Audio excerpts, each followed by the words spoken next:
If you tell a cop that you have a gun and you're willing to use it against them, they will believe you.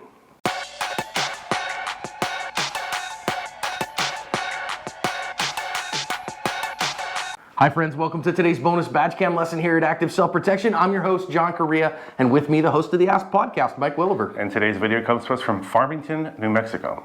BakerTargets.com is where I get the targets you see me shoot all the time on Active Self Protection Extra. They ship fast, their prices are great, and they have all kinds of targets, both for competitive shooting, defensive shooting, and fun too. Check them out. Guy on camera here has gotten distracted on his way to Boy Scout camp, and instead of ending up at the camp, he decides instead to steal this truck. And the person that is in charge of security at this company actually is watching it live on the security camera and calls it into 911 that, hey, this dude is stealing a truck. And so that is, of course, going to bring the local constabulary out and about. Now, they're going to find this guy after he actually broke into a couple of houses and threatened somebody. So they're going to chase him all over hither and yon in rural New Mexico. Eventually, they're going to chase him down to a place where he is going to ditch his car and, I'm not kidding you, jump into a canal and try to get away from them that way. Let's listen in on what happens from here on the badge cams. He was carrying a bag in his hand. Yep. Right here. Got noise. Let me see your hands. Get up! Get up! He's diving under the water.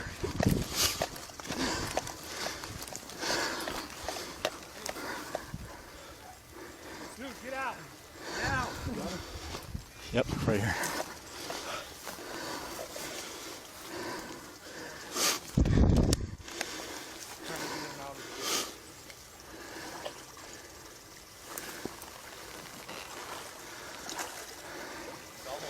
Hey, come here.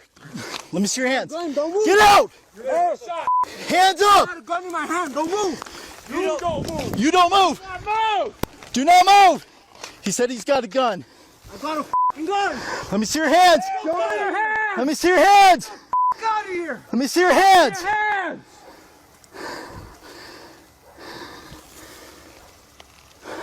You better get out of the water or you will be shot.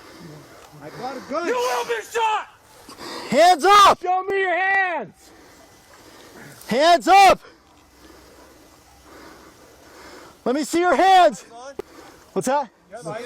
I see him. I can't see his hands though. Hands up. Shoulder up right here. Hands up. Show me your hands. A f***ing gun. Let me see your hands. No. Put your hands up. Put the gun down. Let me see your hands. No. Get the f*** out of here. Nope, not happening. Dude, you will be shot. Let's go. Get your hands up. Stop. Hands up. He's going back. Going back. He's going back. He's going back. Let's see your hands now. No. Let me see your hands. You. Shoot me. Show your hands. Shoot me. I'm going to go around with Yeah, go ahead. I got my...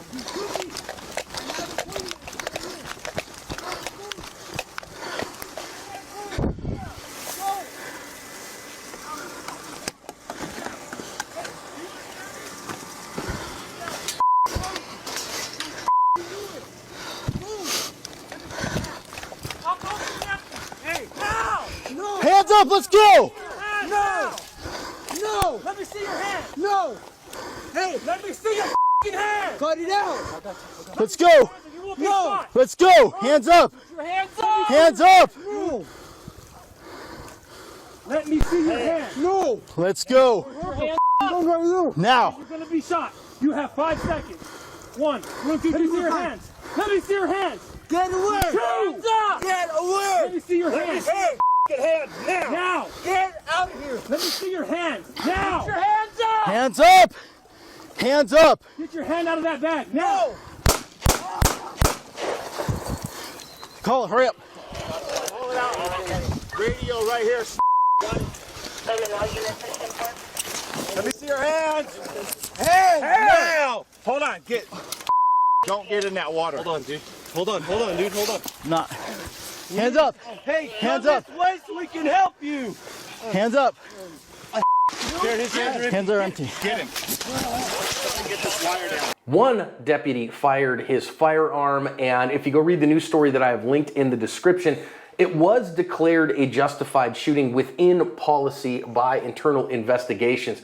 They did not find a firearm on him or in the canal. They think that that was a bluff, clearly a suicide by cop. Let's think about lessons. I mean, this is, just a mess. It's bad stuff all the way around. But remember, it's the perp who gets a definitive vote in how these things go. Let's get to our lessons.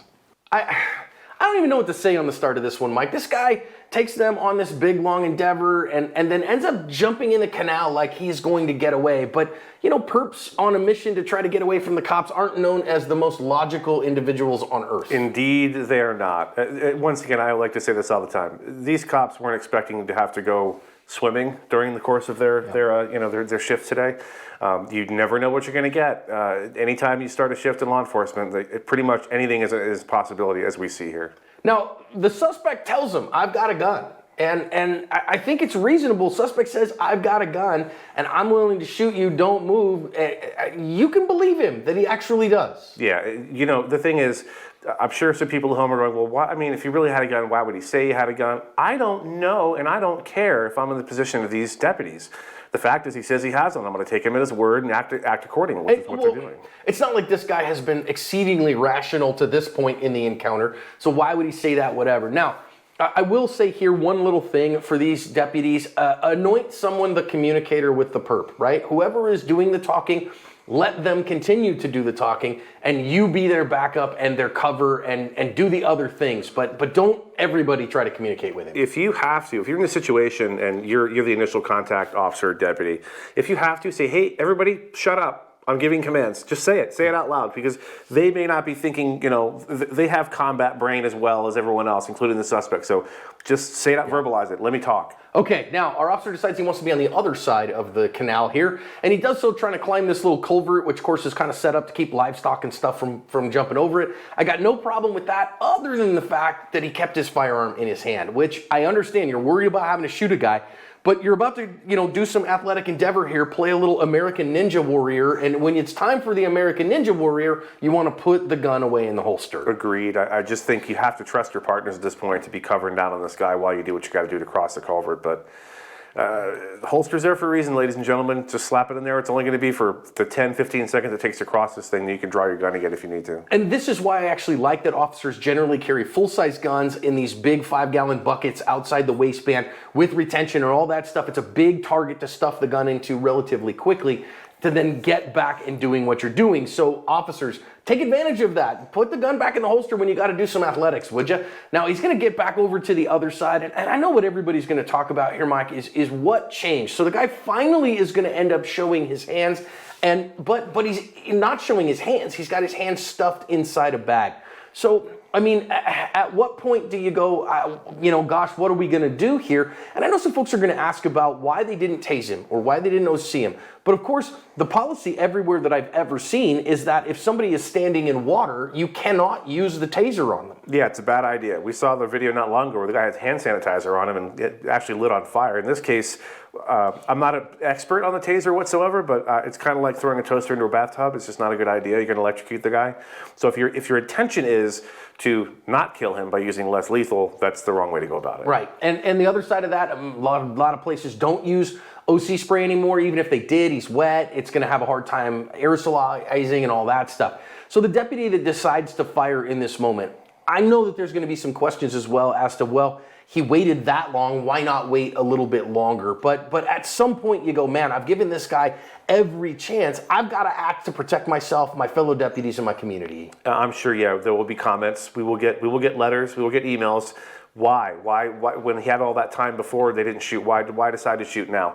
I don't know exactly why. I can't be in that deputy's head. I don't know what he was thinking in that moment, but I don't think it was unreasonable for him to do what he did. Did he have to shoot? Maybe is the answer to that question. There's no way to know. Does this guy really have a gun? There's no way to know. Is he about to pull the trigger? You can't see it because his hand's in a bag. There's no way to know. And I think I would rather focus on I think if the deputies had shot him the second he said he had a gun, probably would have been a justified shoot in that moment as well. But giving him every chance and him doubling down and tripling down and quadrupling down on not being compliant, at some point he's threatening with a gun, says he has it, showing the furtive gesture like he does have it. And at some point you go, no, I do believe him, and we're not going to get this guy into custody. He is a deadly threat to all of us. And so really at the end of the day, whether you're a law enforcement officer or a private citizen, we ask, did you act reasonably? Within the bounds of reason is what you did. Not was it perfect, not was it ideal, but was it reasonable? I think it was. Every TV show and movie, shooting where the cop's the hero and the cop has to shoot, it's all very cut and dried.